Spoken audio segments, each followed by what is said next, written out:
Pemirsa, petugas gabungan melakukan penyegelan terhadap pulbus liar di Kota Medan. Keberadaan pulbus tersebut menyebabkan sering terjadi kemacetan, di mana akibat bus-bus yang berhenti sembarangan.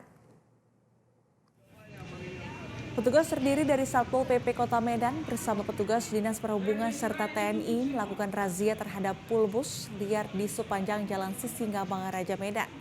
Petugas mendapati pulbus tidak memiliki izin serta terbukti melakukan pelanggaran. Keberadaan pulbus yang beroperasi menyebabkan sering terjadi kemacetan akibat bus-bus yang berhenti sembarangan dengan menaikkan maupun menurunkan penumpang di pinggir jalan. Sedikitnya 15 loket tak berizin ditindak petugas, serta angkutan Parisma Jaya Trans yang memiliki tujuan trayek ke Medan Pematang Siantar hingga Dolau Sanggul dikenakan sanksi penyegelan. Sebelumnya, Wali Kota Medan Bobi Nasution telah mengeluarkan perwal terkait dengan larangan menaikkan ataupun menurunkan penumpang di pinggir jalan Sisingamangaraja, melainkan harus di Terminal Amplas. Terkait dengan kegiatan kita pada hari ini harus terima dalam penertiban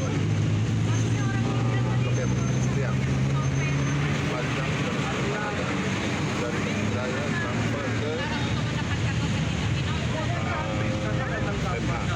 Sanksinya proses. Sanksinya apa bagi? Ternyata tadi ketemukan jenis dadan terpaksa kita segel sesuai dengan peraturan berlaku.